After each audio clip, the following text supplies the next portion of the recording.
Hello बच्चों, स्वागत है आपका दोबारा से सुधीर सर फाउंडेशन क्लासेस में। देखिए, आज हम आप लोग के लिए जो क्लास 12th का फिजिक्स है उसके इम्पोर्टेंट क्वेश्चन जो विस्तृत में पूछे जाएंगे, वेरी इंपॉर्टेंट क्वेश्चन आएंगे 5 अंकों में। जो मुझे विश्वास है, अगर इतना तैयार कर लेते हैं तो आपका फिजिक्स में जान लीजिए कोई समस्या नहीं। बड़े क्वेश्चन में तो कोई समस्या होगी ही नहीं। तो मैं पार्ट 1 का जो भी इम्पोर्टेंट क्वेश्चन है बताऊंगा। और अगर वीडियो आपको अच्छा लगे तो वीडियो को लाइक करिएगा, ज़्यादा से ज़्यादा अपने मित्रों में शेयर करिए। अगर हमारे चैनल पर नए आए हैं तो चैनल को सब्सक्राइब कर लीजिए।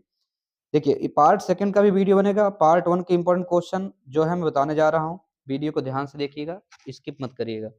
चलिए पहला क्वेश्चन देखते हैं। पहला क्वेश्चन क्या है हमारा कि विद्युत द्विध्रुव की अक्षीय अथवा निरक्षीय स्थिति में विद्युत क्षेत्र की तीव्रता के लिए व्यंजक ज्ञात करना है।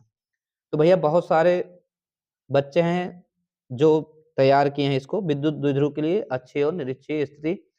जो नहीं किए हैं उसको भैया जल्द से जल्द कर लीजिए, समय आपके पास बहुत कम है। समय को ध्यान में रखते हुए हम लोग इस पर कार्य कर रहे हैं और जो इम्पोर्टेंट क्वेश्चन है छाट कर आपको लिए जरूर लाते हैं और आपको बताने का प्रयास करते हैं।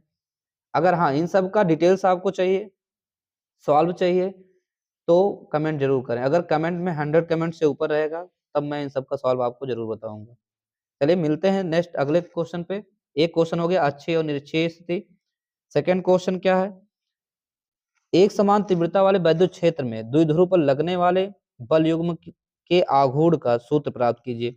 तो बल आघूर्ण का सूत्र प्राप्त करना है, दूसरा इंपॉर्टेंट क्वेश्चन हो गया। चलिए तीसरे पे आते हैं। ये सबसे वेरी इंपॉर्टेंट क्वेश्चन है, गॉस का प्रमेय का उल्लेख कीजिए। गॉस का प्रमेय का उल्लेख कीजिए, पूरा तैयार कर लीजिएगा।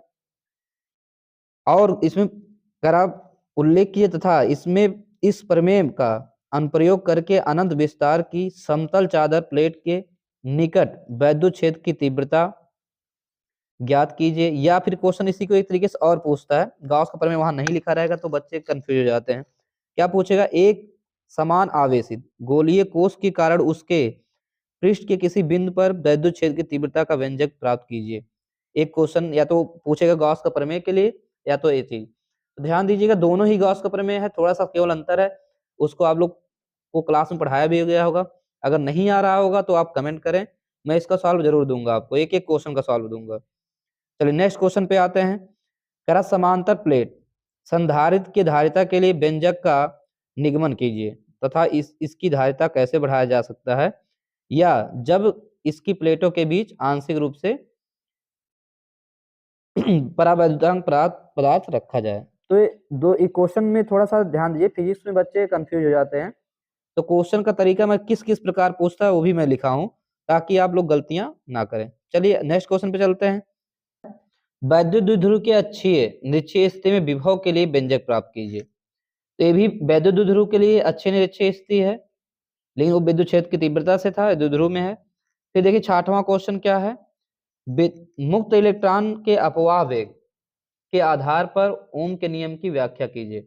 तो मुक्त इलेक्ट्रॉन के अपवाह वेग पर आपको ओम के नियम की व्याख्या करना है। फिर अगला क्वेश्चन क्या है, सातवां, व्हिस्टेन सेतु का सिद्धांत तथा किरचॉफ के दोनों नियमों का सचित्र वर्णन कीजिए। एम्पियर का परपथीय नियम इसको भी कहते हैं। तो एम्पियर का परपथीय नियम लिखिए, चाहे व्हिस्टेन सेतु का सिद्धांत और किरचॉफ के दोनों नियमों का सचित्र वर्णन करना भैया। नेक्स्ट क्वेश्चन क्या है, बायोसेवर्ट का नियम समझाइए। अब वृत्ताकार कुंडली के केंद्रों पर चुंबकीय क्षेत्र का सूत्र का निगमन कीजिए, यानी बायोसेवर्ट का नियम और इसके सूत्र का निगमन करना है। नेक्स्ट क्वेश्चन पे अथवा करके इसी में है, अथवा दो समांतर धारावाही लंबे चालकों के बीच चुंबकीय बल बी के लिए व्यंजक प्राप्त कीजिए। या यानी व्यंजक प्राप्त करना है, बायोसेवर्ट के नियम को समझाना है कुंडलित के लिए, या फिर एक तरीके से और दिया, अथवा करके दो समांतर धारावाही लंबे चालकों के बीच चुंबकीय क्षेत्र बल चुंबकीय बल बी के लिए व्यंजक प्राप्त करना है। लास्ट क्वेश्चन नवा क्वेश्चन क्या है, सिद्ध करना है tau N I A B oblique जो निलंबित कुंडली धारा मापी होता है उसका सचित्र वर्णन कीजिए। यानी चाहे इसको करिए, सिद्ध करिए, या फिर निलंबित कुंडली धारा का मापी का चित्र का वर्णन करना है आपको। चलिए अगले क्वेश्चन में मिलते हैं आपसे।